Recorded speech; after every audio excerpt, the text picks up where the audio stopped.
You're listening to Wealthy-esque. We are a community of lawyers who believe that true wealth is having control of our time. I'm Ro Thomas, and as a busy wife, mom, and former Big Law associate, I know all too well the tension between the culture of the legal profession and pretty much everything else you want to do in life. That's why each week I'm bringing you the information and tools you need to improve your money mindset and manage your money to create true wealth. Because ultimately, it's not about the money. It's about the freedom and flexibility the money affords. Hey friend, welcome back to the show. I hope you're doing well and having an amazing day so far. Today, we are talking about choosing your hard. Sometimes people put off the work of managing their finances better because they think it feels hard. Managing your money better requires you to do things that you're not used to doing. You have to change the way that you are currently managing your money in order to achieve different results, to achieve the results that you want, like paying off debt, saving, and building wealth. And that change can feel uncomfortable, right? It can feel hard sometimes. Although I'd offer that it's not nearly as hard or uncomfortable as we often imagine it will be. But I know it takes effort to think about how you want to use your money ahead of time and plan your spending accordingly and follow through with that plan. Or like we talked about in the episode about delayed gratification, it can feel hard when there's something that you want right now and you have the money for it, but you know buying it would take you off course from the goals that you have for yourself. It can feel hard to not buy that thing now and hold out until you get to where you want to be. I've even talked with lawyers who have been in situations where money was very tight and they wanted to fix their situation, but they had all of these reasons why they couldn't or wouldn't change things and why they had to keep spending on these things at this level. And to be clear, they were what many people would consider good reasons and reasons that others might agree would make it feel hard to change things. It feels easier sometimes to just stick with what you've been doing and not change anything and not make intentional decisions about what you'll do with your money ahead of time and not cut out some things or cut down on some things. And the thing is, it is easier in the moment. It's easier to go out to eat when you feel like it and hit the buy now button on Amazon and keep managing your money the way you've been doing it and not thinking strategically about your spending and the implications that your spending has for your overall finances. But the effects of continuing to manage your money that way feel hard. The stress you feel, especially around payday when your money is dwindling down or your credit card balances are rising. The shame you feel about not having your finances under control because you're a lawyer and you're the one who made it and you feel like you should have it figured out by now. Feeling like you don't have enough money even though you make more than some people could even dream of. That feels hard too. And so that's where this concept of choosing your hard comes from. Both situations are hard. Even though it feels hard to change your money management habits, not knowing how to manage your money feels hard too. Even though you'll have to expend more energy to think about your spending ahead of time and stick with your plan, you're also expending a lot of energy now with the amount of time you spend thinking about money and feeling stressed or worried about your finances. Even though it may feel uncomfortable to do something different, you're also feeling uncomfortable now with your current finances.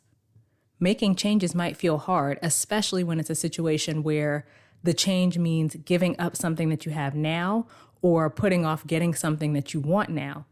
But it feels just as hard to feel stressed, to feel shame, to not know whether you can buy something because it's the end of the month and you're not sure if this charge is going to overdraft your account. All of that feels hard too. All of that feels uncomfortable too. So you get to choose what discomfort you're willing to feel. Would you rather make the hard decision to give up this thing or stop doing that thing as much or change this other thing? Or would you rather make the hard decision to keep living on the edge, feeling stressed with your money being super tight? You get to decide if it's worth the hard stuff to change your financial situation or not. You can always choose to stay where you are, continue to manage your money the way that you are now, continue to spend your money the way that you are now, and keep everything the way it is now. Like we talked about in the Buckets of Money episode, just recognize that that's a choice you're making. And if you don't want to continue with your money the way you are now, then something has to change. Don't just throw your hands up and say, oh, it's hard for me to do this, or, well, I need to keep spending on this because of XYZ, or I can't change that because of ABC. You always have a choice. You're going to feel uncomfortable either way. It's going to feel hard either way. But I always, always, always suggest choosing the hard that leads to where you want to be. Choose the hard that moves you forward toward the goals that you have for yourself. Don't choose to stay where you are now and not make changes because you're afraid that it'll be hard to do something different. It's hard now. Where you are now is hard. I don't think people think about that. Like when we're afraid to put in the work to get to a different place, we don't think about the fact that staying in the current place, not having what we want, is also hard or uncomfortable. Yes, change takes you out of the status quo, out of the comfort zone of where you are right now. But you have to remember that you don't want to be where you are right now. You want to be somewhere else. So is it really a bad thing to leave that comfort to get to where you want to be? I don't think it's necessarily a bad thing that it feels hard to change. I think going through the discomfort gets us ready to have the thing that we want. I know I've talked before about lottery winners and professional athletes and how many of them end up bankrupt when that money is no longer coming in. They weren't ready to handle it. They were approaching it the same way that they approached the lower amounts of money they had before the riches. It's the same thing here. When you want to make a change, going through the discomfort of that change, the work of achieving the goals you want prepares you to have the results you want. You get to choose your hard. You get to choose whether you want to make those changes, whether you want to make some possibly difficult decisions at times to achieve the ultimate goals that you have for yourself. And listen, although it may feel difficult or uncomfortable to change, the actual process of managing your money better is quite easy. It's not about cutting out everything and not spending any money and never buying anything new again. It's about making decisions about what's important to you and following through on those decisions. There might be times that feels hard or uncomfortable because you're doing something new, and that's okay. That's a good hard, a good discomfort, right? You want to move toward that discomfort because it's getting you to where you want to be. So when you are tired of the hard of the status quo and you're ready to make a change, you should absolutely come work with me. I will 100% help you. So head to rothomas.com/waitlist to get started. All right, that is it for this week's episode. Come connect with me on social media. You can find me most often on LinkedIn, Ro Thomas, and Instagram at I am Ro Thomas. Subscribe to the show and leave a review, both of which help more people to find it. And please think of a friend or two who could use this information and share the episode with them.